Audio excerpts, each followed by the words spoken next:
Dernière partie de cette partie de la journée avant la pause, et de réseautage et de café. Et on va parler de quelque chose qui est très important, comme l'évaluation, c'est les finances, parce que c'est bien d'avoir un projet, un plan, mais c'est encore mieux d'avoir des finances pour financer. Comment ça pourra se financer, toutes ces bonnes et importantes ambitions? On va parler avec monsieur, excusez-moi, Samuel Dubrinfo. Vous êtes directeur au service public de Wallonie Mobilité et Infrastructure, et plus précisément à la direction des espaces publics subsidiés. Vous allez pouvoir nous expliquer où sont les finances, quelles sont les finances et comment les obtenir. La parole est à vous.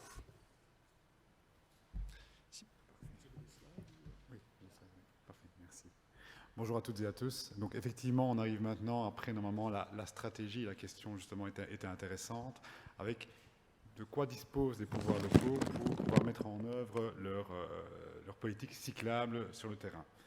Et donc, je vais parler des différentes procédures de subsides que l'on gère, nous, au niveau régional, avec la possibilité, dans de nombreux cas, de pouvoir intervenir sur le réseau cyclable communal et de voir quelles sont les impositions, les possibilités qui existent et quels sont finalement les quelques freins qui existent encore. Alors, dans la salle, je suppose qu'il y a pas mal de gens qui connaissent un peu les procédures cadres qui orientent les communes vers les projets cyclables. On a le PIC, le plan d'investissement communal, qui est maintenant, qui existe depuis une dizaine d'années et qui octroie des moyens très conséquents aux communes en cadre de l'aménagement de l'espace public. On a des appels à projets qui existent aussi depuis très longtemps avec, comment dire, des aspects pratiques de mise en œuvre de politiques très ciblées, mais aussi des aspects qui sont plus compliqués à gérer au quotidien sur le terrain. On a le PIWASI, dont il y a déjà été question au cours de la journée, avec des moyens spécifiques pour le vélo qui sont octroyés ici depuis maintenant. Le projet a été lancé il y a 1 an et demi et la concrétisation est en cours de route à l'heure actuelle. Et puis on a ce qui débute maintenant et qui va normalement cadrer pour les années prochaines, les années futures, les moyens financiers régionaux vers les communes. C'est donc le PIMACI. Alors le PIMACI, il y a une des composantes qui est le cyclable, il y a aussi l'intermodalité, on en a parlé, et il y a aussi tout ce qui est piéton, mobilité piétonne qui est pris en compte dans cette tuile-là finalement des subsides qui sont octroyés aux communes pour mettre en œuvre leurs projets d'aménagement de l'espace public. Juste pour balayer ce qui se passait un peu avant, alors quand je dis balayer, ce n'était pas tout à fait négatif, hein, c'est aussi de montrer que par le passé, il y a eu des initiatives qui ont permis de mettre en œuvre des projets qui sont importants au niveau communal. On avait des subsides en matière de mobilité qui s'appelaient des appels à projets qui ont été initiés en 2017, 2018 et 2019 avec des objectifs qui étaient cadrés, avec des moyens financiers qui n'étaient pas toujours à la hauteur des attentes des pouvoirs locaux pour mettre en œuvre les réels besoins du territoire voulu, avec peut-être aussi parfois une dispersion finalement des moyens financiers régionaux sur l'ensemble du territoire communal, et donc on n'arrivait pas toujours à atteindre les objectifs ambitieux régionaux à ce niveau-là. On a des délais de mise en œuvre qui étaient de 3 ans, alors on peut considérer que 3 ans c'est suffisant pour des montants de subsides de 100 000 à 240 000 euros, mais malgré tout on a des problèmes de mise en œuvre parce qu'en amont on n'avait pas identifié toujours les problèmes justement relatifs à cette mise en œuvre. Et puis il y avait des priorités qui étaient des priorités régionales qui devaient être déclinées sur le territoire communal, mais qui n'étaient pas toujours dès le départ bien assimilées. Et donc on avait en priorité des appels à projets, des liaisons vers les pôles locaux d'activité, et on avait des aménagements vers des accès directs au Ravel. Alors, les appels à projets, je pense que beaucoup d'entre vous savent comment ça fonctionne. Il y a une initiative régionale avec des moyens financiers qui sont annoncés. La commune avait un délai souvent très restreint pour pouvoir présenter un projet et ses ambitions. Le dossier était retenu et puis il n'y avait plus qu'à mettre en œuvre. Et c'est dans cette phase-là il n'y avait plus qu'à que généralement ça coinçait un peu parce que toute une série de problèmes n'étaient pas identifiés en amont au moment de la candidature parce que le délai était souvent trop court. Donc, il se fait que parmi tous les moyens financiers qui existaient dans ces appels à projets, il y a de nombreux moyens qui ne sont pas utilisés parce que les projets sont abandonnés en cours de route, parce que devenus trop complexes, trop chers par rapport à l'enveloppe de subsides qui était disponible pour ces projets-là. Donc, l'objectif était de voir dans quelle mesure on pouvait essayer d'améliorer les procédures de subsides vers les communes. Alors, il y a eu un premier pas, il y a eu le PIWASI. où on est à mi-chemin entre un appel à projet et un droit de tirage généralisé. Ça veut dire que les moyens financiers étaient beaucoup plus conséquents dans le PIWASI que dans les appels à projet one-shot. Et il y a un ensemble de communes aussi beaucoup plus conséquent qui a été retenu sur base d'aspects volontaristes en matière de politique cyclable au niveau local. Il y a eu donc un appel en candidature, de manière générale, les communes ont répondu, et les meilleurs dossiers, mais de nombreux dossiers au total, ont été retenus pour bénéficier de subsides. Les montants, Monsieur le ministre en parlait tout à l'heure, c'est plus ou moins 60 millions d'euros, parce qu'on s'est rendu compte qu'il y avait beaucoup de communes qui répondaient favorablement à l'appel, et donc le gouvernement a réussi à trouver des moyens financiers supplémentaires à ceux qui étaient initialement prévus de 40 millions d'euros.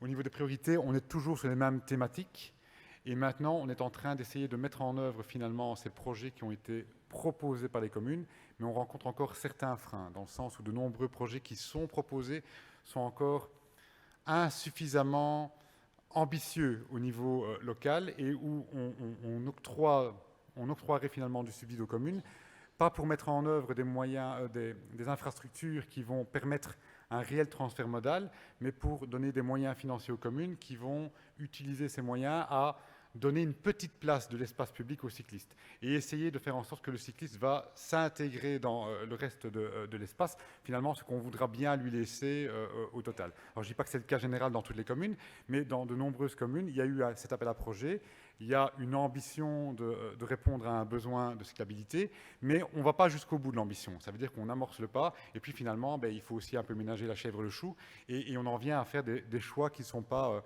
suffisamment engagés. Donc, à l'heure actuelle, il y a encore de nombreux dossiers qui ont été présentés dans le PIWASI, qu'on analyse, qui sont analysés pas uniquement par le service de la direction des espaces publics subsidiés, mais aussi par des services annexes du SPOMI, le service où Boris travaille, qui analyse justement la pertinence aussi des infrastructures cyclables. On travaille aussi avec la direction des déplacements doux, la sécurité des aménagements de voirie, qui analyse l'efficacité des aménagements qui sont proposés par les communes. Alors, les subsides, on peut en parler, effectivement, c'est bien, 60 millions d'euros de part régionale, et puis il y a encore la part de fonds propres. Alors, la part de fonds propres, elle est variable, mais c'est entre 20 et 40%. Ça veut dire que pour pouvoir assumer finalement la mise en œuvre du subside, il faut que les communes aient prévu aussi dans leur propre budget cette part-là, ou sinon, forcément, ça va capoter à un moment donné. Il était prévu aussi que dans le PIWASI, il y avait, on en a parlé tout à l'heure avec Boris, un audit de la politique cyclable, plus une réévaluation après coup, quand les travaux seront terminés, qu'est-ce que ça a permis d'atteindre comme objectif au niveau communal, avec une remontée d'informations au niveau régional. Il était demandé d'avoir un comité de suivi. On sait que ça a été compliqué, et non seulement pour les comités de suivi, mais aussi pour les audits de politique cyclable. Boris a dit tout à l'heure, trop peu de bureaux capables d'assumer la charge concentrée de travail à un moment donné, et pas toujours une volonté locale de s'inscrire dans cette réflexion globale. Et puis il y a un dernier écueil, c'est la date. Ça veut dire qu'il y a un délai finalement pour pouvoir terminer ces travaux. Et ce délai qui était octroyé dans la réglementation, c'est le 31 décembre 2024.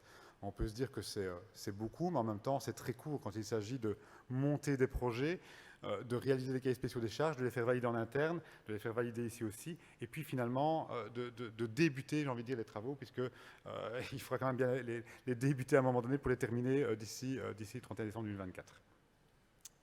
Donc ça, c'est le pavé intermédiaire de subsides entre les appels à projets et ce qu'on connaît maintenant. Mais pourtant, ce pavé intermédiaire, il est encore très peu amorcé au niveau concrétisation terrain. Alors, on a maintenant le PIMACI. Donc, le PIMACI, c'est quoi? C'est un réel droit de tirage pour l'ensemble des communes wallonnes, donc les 262 communes, avec des moyens financiers qui sont de l'ordre, Monsieur le ministre l'a dit tout à l'heure, de 210 millions d'euros pour une période de 3 ans. C'est très conséquent. Pour l'instant, sur ces 210 millions, il y en a 52 qui ont été engagés en 2021 et dont une partie, pratiquement la moitié, a déjà été versée anticipativement aux communes. Il y a un taux de subside qui est de 80%, qui est uniforme pour l'ensemble des projets du PIMACI. Donc on a moins de difficultés à calculer finalement la part de fonds propres qu'il faudra ajouter au subside pour concrétiser les projets. Il y a une répartition objective des subsides entre les 262 communes. Alors on peut critiquer les critères qui sont utilisés pour répartir les subsides, mais au moins ils existent et ils permettent aux communes de pouvoir connaître l'objet de cette répartition. Il y a 3 thématiques qui sont couvertes. La mobilité piétonne, j'en parlais tout à l'heure. Ça veut dire que plus ou moins 20% de l'enveloppe allouée à une commune doit être utilisée pour cette thématique-là. 50% pour la mobilité cyclable et 30% pour l'intermodalité. Alors, dans de nombreuses communes, il y a des projets qui vont pouvoir répondre à un ou deux de ces objectifs-là. Et donc forcément, il y aura une combinaison des critères à ce stade. Mais pour arriver à la concrétisation, il va falloir que les communes proposent un plan d'investissement. Ça veut dire qu'en amont, il est préférable d'avoir une stratégie. On a parlé tout à l'heure de l'importance de faire un audit pour connaître l'état de la situation du territoire communal. On a parlé aussi des possibilités d'avoir des remontées du terrain ou du ressenti des usagers, de participation citoyenne par exemple, mais d'avoir surtout une stratégie sur le long terme. Si on a une stratégie maintenant qui vise qu'est-ce que je vais faire de mon enveloppe qui est allouée pour les 3 ans qui viennent, il y a de fortes chances qu'on va commencer à créer des chaînons et que dans 2 ans, 3 ans, 4 ans, avec des moyens supplémentaires qui vont arriver, on ne va peut-être pas réussir à créer de véritables réseaux qui ont un sens pour l'ensemble des usagers, que ce soit au niveau local, que ce soit au niveau supracommunal aussi. Donc la stratégie, c'est une des briques les plus importantes, parce qu'on arrive ici avec des moyens financiers, s'il n'y a pas de réflexion préalable, ça risque d'être mal ou pas utilisé. Alors, on vise forcément aussi les aménagements de voirie, donc il faut être certain que l'aménagement qui est proposé réglementairement tient la route aussi, et que qualitativement, il va permettre à l'ensemble des usagers de coexister, de cohabiter sur les infrastructures qui vont être proposées. Et alors, il y a aussi une brique qui est très importante, c'est la faisabilité. De dire qu'on a envie d'aménager telle ou telle voirie parce qu'il y a un besoin de cyclabilité à cet endroit-là, c'est très bien. Est-ce que les aménagements que l'on propose de réaliser sont cohérents? C'est encore mieux. Et puis derrière, est-ce qu'on arrivera à réaliser ce genre de travaux à cet endroit-là? Est-ce qu'on arrivera à le faire aussi dans un délai qui est raisonnable et qui est imposé par une réglementation de suivi derrière? Ce sont des points qui ne sont pas à négliger. Alors, juste pour rappeler aussi l'importance de prévoir des projets qui ont du sens et qui ne sont pas simplement une excuse pour dire « je fais de la cyclabilité dans ma commune ». Il y a des enjeux importants dans le subside qui sont là. C'est d'une part développer des alternatives à la voiture individuelle afin de diminuer sa part modale. Donc, dans nombreux projets, que ce soit des appels à projets mobilité active ou dans du PIWASI, on a des dossiers où oui, on fait du cyclable, mais on le fait pour un usage finalement exclusivement touristique ou occasionnel. L'objectif ici, c'est de pouvoir transférer la part modale et donc d'investir là où c'est réellement nécessaire, de se dire qu'est-ce que je vais apporter au niveau de mon infrastructure, qu'est-ce qui va motiver les gens à changer de comportement dans leur déplacement. Un des autres objectifs, forcément, c'est d'appliquer le principe STOP, on en parlait juste avant, et de se dire quand je vais aménager mon espace public, que ce soit avec du PIC ou avec autre chose, c'est de penser à l'ensemble des usagers en donnant une priorité à certains. Or, pour l'instant, cette ligne, cette flèche qui va là vers en dernier, c'est le transport individuel. Dans la réalité du terrain, c'est l'inverse. On a un bloc qui est énorme sur le transport individuel parce que peut-être qu'il y a une pression plus importante des automobilistes sur le pouvoir local. Et au final, ce qu'il restera comme place, ce qu'il restera comme moyen financier, ce qu'il restera comme temps pour les fonctionnaires communaux à étudier les projets, sera consacré à la mobilité cyclable. Donc voilà. Il y a des moyens financiers qui existent, mais ces moyens, ils sont conditionnés par ça. Alors, vous aurez accès plus tard, en ligne, déjà actuellement, mais sur les informations relatives à la mise en œuvre du PIMACI. Ici, c'est la ligne du temps, du PIC et du PIMACI. Alors, on sait que c'est compliqué. On sait qu'il y a beaucoup d'étapes. On sait qu'administrativement, ça représente énormément de travail au niveau local. Alors, je vais quand même un peu plaider pour nous. On essaye de faire en sorte que les procédures soient les plus simples possibles et qu'elles soient toutes semblables quand on gère des subsides en matière d'infrastructure de l'espace public au niveau du SPOMI. Et donc, ça veut dire ici, vous avez 2 lignes du temps parce que vous avez celle du PIC et celle du PIMACI. Et pour favoriser le dynamisme entre les deux matières, on a pris une durée des programmations qui est la même, on a pris des étapes intermédiaires qui sont les mêmes, et on a pris finalement la présentation des projets nécessaires au niveau de la commune, qui est aussi une seule et unique présentation. Ça veut dire qu'on va identifier les besoins en matière de l'espace public, que ce soit pour du subside PIC ou du subside PIMACI, dans un seul et même tableau.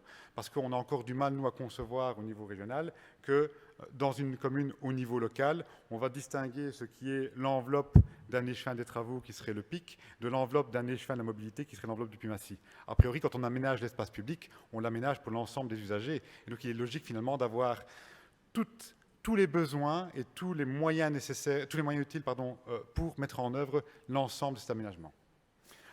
C'est compliqué, c'est petit, je ne vous demande pas de lire tout ça maintenant. On a des sites internet qui permettent d'expliquer chacune de ces étapes. Et au-delà des sites internet, on a des outils. Et les derniers outils qu'on a, c'est les moyens humains qui sont disponibles pour vous et qui peuvent vous aider et vous assister dans vos réflexions, dans l'identification de vos besoins et au final jusqu'à la mise en œuvre. Alors, l'élaboration du plan, c'est la première phase que vous devez faire maintenant. Vous avez reçu, a priori, à la mi-février, fin février, une circulaire de Monsieur le ministre Henry qui annonçait le montant qui était disponible pour l'ensemble de vos communes. Et vous devez maintenant, pour normalement le mois d'août, je dis normalement parce que il y a un peu de latitude, présenter un plan d'investissement cohérent qui rend compte des besoins en matière d'aménagement de l'espace public, autant pour les matières PIC, comme je disais tout à l'heure, mais aussi matière du PIMACI. Et l'ensemble de votre plan va être analysé par l'ADEPS, donc l'ADEPS c'est nous, c'est l'ADEPS DEPS et pas les sportifs. Hein. Et donc il y a aussi l'AOT, donc l'autorité organisatrice du transport, qui intervient dans l'analyse des plans, non seulement au stade d'analyse, mais aussi au stade du conseil. Donc maintenant, si vous avez des besoins en information, de l'assistance, vous pouvez contacter chacune de ces 4 directions. Il y a la DPM, donc la direction de la planification de la mobilité, j'avais à dire, et puis la D3SAV, alors c'est encore plus compliqué, la direction des déplacements doux et de la sécurité des aménagements de voirie. Donc ces 4 directions pour des thématiques qui sont différentes, mais toutes liées à l'espace public, peuvent vous aider et vont aussi derrière analyser vos projets. Donc l'idéal, c'est de les contacter en amont. Alors voilà, ça sera les étapes après le mois d'août, quand Monsieur le ministre, j'ai envie de dire messieurs les ministres, puisque au final le PIC sera approuvé par le ministre Collignon et le PIMACI sera approuvé par le ministre Henry. Une fois que ces 2 ministres auront validé vos intentions d'investissement sur votre territoire pour une durée de 3 ans, les projets vont réellement être mis en œuvre. Et donc il y aura toute une série d'étapes à franchir à ces stades-là pour garantir une attribution des marchés avant le 31 décembre 2024. Alors, les points d'attention pour le PIMACI, on en reprend certains qu'on recycle du PIWACI. Hein, c'est un comité de suivi qui est un peu élargi, forcément, parce qu'on est représentant aussi des usagers piétons.